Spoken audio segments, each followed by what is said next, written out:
pas mal de gens d'Ooredoo qui sont dans le jardin. On voudrait remercier aussi le ministère du Tourisme et le ministère de la Culture qui nous soutiennent cette année encore. Grâce à eux, on peut avoir la chance d'exister, de faire ce festival qui demande toutes les autorisations bien sûr nécessaires pour faire les choses dans les règles. Tunisair qui nous a soutenus déjà l'année dernière avec Tunisair Express aussi, et donc qui vont nous soutenir encore cette année, encore plus. Je pense qu'on les a convaincus l'année dernière que c'était un festival qui méritait d'être soutenu. Ils ont confiance en nous et on a confiance en eux aussi. Travel to Do avec notre ami Tarek, voilà, qui a été aussi un des garants de la réussite l'année dernière du festival en commercialisant vraiment de belle manière le festival et tous les packages. Et cette année, on a décidé de lui donner encore plus de force et l'exclusivité sur la vente des packages. On en parlera tout à l'heure avec Tarek. Nos amis de Red Bull qui nous aident à rester en forme. Mosaïque FM, bien sûr, l'incontournable, la radio incontournable en Tunisie, avec qui on va travailler encore plus main dans la main cette année. Excusez-moi, c'est un peu long, hein, j'espère que... Fatal, qui est un sponsor un peu particulier, c'est un sponsor qu'on adore, c'est un peu la famille des gens qu'on aime, et donc ils nous soutiennent. Ils ont été les premiers l'année dernière à nous soutenir, même si le festival n'avait pas encore toute son envergure. Et Lila, qui est le nouveau venu de cette année et qui a apprécié notre manière de communiquer, qui sera avec nous cette année. La Villa 78, on l'a déjà dit, merci encore. La BES, qui est une association qui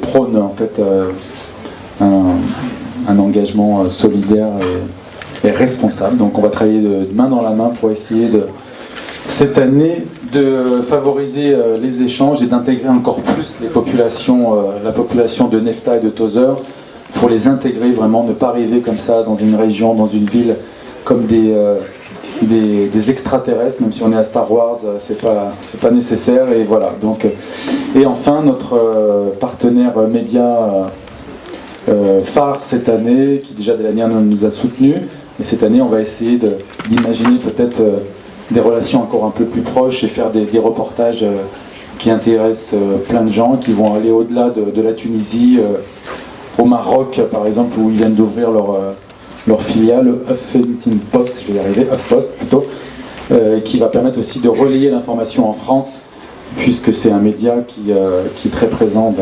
américain par Washington, mais qui sera aussi très présent en France par rapport à tout ce qu'on va raconter sur les dunes électroniques.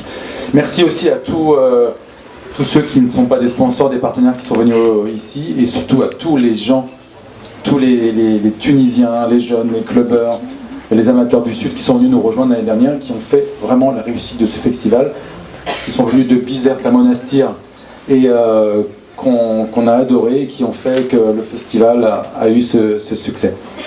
Donc juste en quelques mots, je ne vais pas vous abreuver de paroles, parce que ce n'est pas le sujet. Après, il y a de la bonne musique, il y a pas mal de choses à faire, à échanger, à discuter, on pourra tous échanger entre nous. Simplement, en deux mots, pourquoi on a fait ce festival d'une électronique. Tout d'abord, c'est une envie personnelle avec mon associé Philippe Chaplet. Quand on a créé cet hôtel Dari dans le désert de Tunisie, on ne s'imaginait pas qu'un jour on allait être confronté quand même à une crise importante du tourisme, à une problématique, une fatalité, une morosité ambiante qui nous a beaucoup touché, attristé. Donc on s'est dit, mais qu'est-ce qu'on va faire? On ne va pas rester les bras croisés, on ne va pas attendre des touristes comme ça en attendant que ça se passe. Depuis des années, on travaille avec une bande de passionnés. Après, je vous passerai la parole à Ben et à Gabi, avec qui on travaille depuis des années sur Nice, sur nos soirées.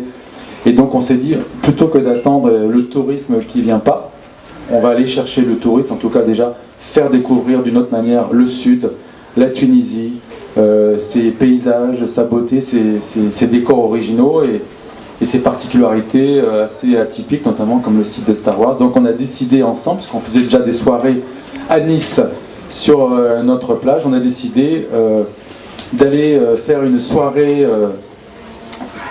pas un festival, parce qu'à l'époque on parlait même de faire une soirée presque entre nous, une teuf dans le désert, comme tu dis Gabi, avec de super DJ, tranquille, à la cool. Donc on a été confronté à beaucoup de difficultés.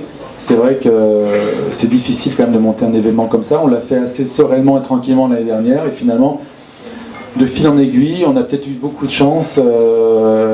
La conjoncture faisait que c'était faisable à ce moment-là, et donc on s'est lancé. On n'a pas hésité, coûte que coûte, sans moyens, tranquillement, donc avec beaucoup d'imperfections. On peut me dire, voilà, il y avait des choses qui n'allaient pas. On est tout à fait d'accord, on est humble par rapport à ça.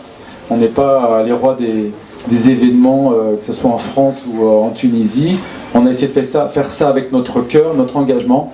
Je pense qu'on a réussi à faire quelque chose et on a laissé les Tunisiens et les partenaires s'approprier aussi ce festival, c'est important. On n'a pas la main sur tout. Je pense que c'est une action collective, une action de solidarité qu'on a essayé de mener. Donc on s'attendait à avoir 500 personnes, on a eu des milliers. Ça c'est génial, et surtout il n'y a pas eu d'incident, tout s'est bien passé. Il y a eu un respect entre tout le monde, entre les visiteurs, les habitants de Nefta. Les forces publiques nous ont beaucoup aidés à l'époque. On disait mais comment c'est possible d'aller à Nefta, dans le sud, il y a plein de Tunisois ou d'Européens qui ne voulaient pas y aller. On était en zone rouge, c'était quand même assez important, mais malgré tout les autorités locales nous ont vraiment soutenus et ont fait un super boulot pour que tout se passe très bien. Et voilà, donc cette année les enjeux sont un peu plus importants encore. De fait on est un peu impressionné parce qu'on s'est laissé emporter un peu dans cette vague et dans cette fougue des dunes électroniques, donc on a un peu la pression. Vous nous avez mis un peu la pression, donc le but c'est pas non plus de se dire on va essayer de faire le plus beau festival au monde, on va venir les meilleurs DJ du monde. L'enjeu pour nous il n'est pas là. L'enjeu pour nous il est encore de construire l'identité d'un festival qui se veut pas simplement musical, mais qui aussi veut rassembler le maximum de gens, qui veut rassembler, échanger, partager entre la fougue et la jeunesse des Tunisiens ou des gens qui veulent vraiment sortir la tête de l'eau, des Français ou des Européens, même des Allemands, parce qu'on a peut-être prévu un lien sur Berlin, qui veulent découvrir, partager, échanger, voir les coutumes, découvrir pourquoi pas le soufisme à Nefta. Vraiment ce mélange, ce partage, c'est pour nous l'enjeu maximum qu'on va essayer d'aller chercher. Et donc finalement, ce n'est pas qu'un événement, ce n'est pas que de l'événementiel, nous ne sommes pas capables de faire de l'événementiel, nous sommes des passionnés, on a envie de créer du partage, des échanges, et partager avec le monde entier qui pourrait venir. Ça c'est notre ambition pour cette année, donc impacter un peu la région au niveau touristique, une région qui souffre, et j'en sais quelque chose puisque je suis encore une fois avec Philippe Chaplet, propriétaire de cet hôtel de Dari. Le sud souffre énormément, a besoin de casser cette fatalité ambiante, et donc les dunes électroniques nous donnent du baume au cœur, nous poussent à avancer, à aller de l'avant, et donc cette année on va pas ménager nos efforts pour ça. Donc je pense que tout ça fera qu'il y aura d'énormes retombées. Récemment, la semaine dernière, nous étions à Paris pour lancer à Paris la communication des dunes électroniques en France. On aurait préféré bien sûr commencer par Tunis, mais par l'impératif de notre parrain Jacques Lang, c'est quand même incroyable. On s'est dit que maintenant Jacques Lang veut devenir parrain du festival des musiques des dunes électroniques.